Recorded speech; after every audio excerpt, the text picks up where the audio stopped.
Yes, Christodoulou here. Are you struggling to sleep after training?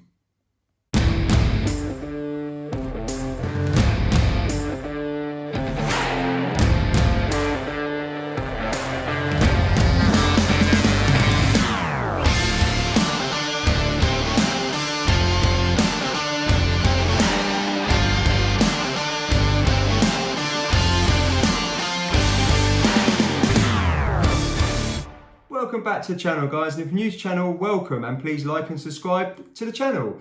So on to today's video. Are you struggling after training to get to sleep or stay asleep, or is it disrupted? There's several key factors involved with this. Now, firstly, what I'm talking about, I'm not talking about overtraining. That's another video for another time. What I'm talking about is that particular night of the week, you do a certain session, for example, or just going out and doing a session, and then you come back and you go to sleep later on, and then you struggle. You're either too hot at night, you keep tossing and turning, you just keep waking up throughout the night, and you just basically have an awful night's sleep. Now, there's quite a few factors, as I mentioned, that does involve and can contribute towards this. Now, what happens? We'll talk about running firstly, because this happens in swimming, cycling, gym, whether it's strength work, and of course running and biking. So I'm going to use running as an example. Now, firstly, it also depends on what time of the day you train. Now, for example, you could be training at 5 o'clock in the evening and do running. You could be doing hard interval session, and it might be that your intervals are the sessions that are keeping you up at night. Now, the thing is, with intervals, they are hard, and they are hard, but your body does need to recover, and sleep is important. And if you don't recover that night, of course, you don't feel great the following day, and sleep should be part of your recovery process, and part of your program anyway, because it's so important. Now, what like if you've got a club session and it finishes at say 8 o'clock or half 8, and you get home, you have something to eat, and you go to bed at 10 as well, just listen to what I said. You go to bed at 10 or 11. Now, normally they say that the best way is to run, if you're running or doing an in-train session, is to go to bed 3 hours after as well. It's not possible all the time, and of course that can contribute to disrupting your sleep. But what actually does disrupt your sleep is dehydration. Now, have you woken up at night, or your other half, for example, has said that you are absolutely, you're like a hot water bottle, or you're really hot? Now, that is because you're dehydrated. Now, what happens during the day when you're dehydrated?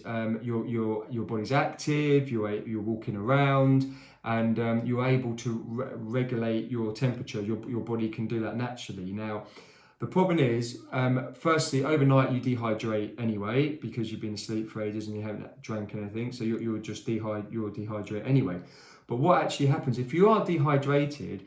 Your body will struggle to actually cool yourself down. So what actually happens is, during the day it's fine, and of course it's not fine to be dehydrated. You need to be like rehydrated. I mean, drink loads.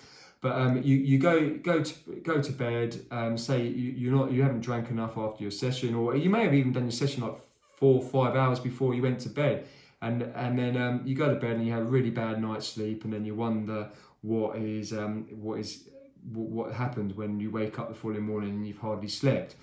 Now, the thing is, what your body does when it's asleep, it's resting, so it tries to rest. Now, when you're tucked up asleep, basically what happens is that your temperature does not get, that your body cannot cool down your temperature. So if you're not hydrated, your body won't be able to cool it down. So therefore, what will happen is that you'll be dehydrated, and because you're not hydrated enough to keep that temperature down, your body is trying to recover as well at the same time. So you're actually getting really hot, and your body is getting really hot, and it can't keep the temperature down. So that's why you struggle to sleep, and it ends up with disruptive sleep, or you're really hot, you're sweating, And that's it. And it's nothing to do with like, oh, I had a warm shower or a cold shower. Some people say that. It's actually to do with your hydration, and people don't realise. And if you go to bed rehydrated, see, the problem is I have to just make sure when I go to sleep it's just right, because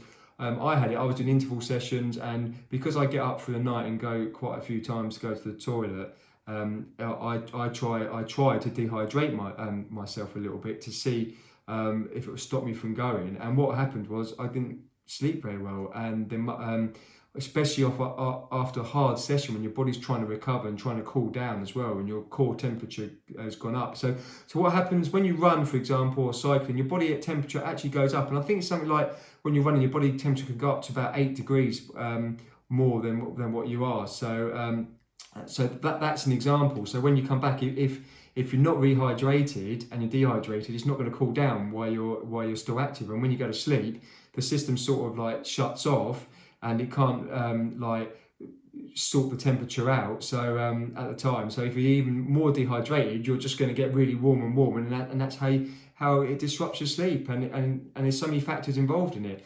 So I hope you found that interesting, and let me know, have you found that with your sleep? Have you found that if you've left it too late or you haven't drank enough, you're not being able to sleep? And my advice would be to, as soon as you finish training, I drink 2 pints of water, and it actually takes about 45 minutes roughly from the moment you're mildly dehydrated to get rehydrated. So you've got to think how much water you've got to drink to actually get rehydrated again. So I hope you found this useful, and please like and subscribe to the channel. And the champions of this age group category, Henrietta Parasapic and Yiannis Christodoulou, Team GB. Christodoulou.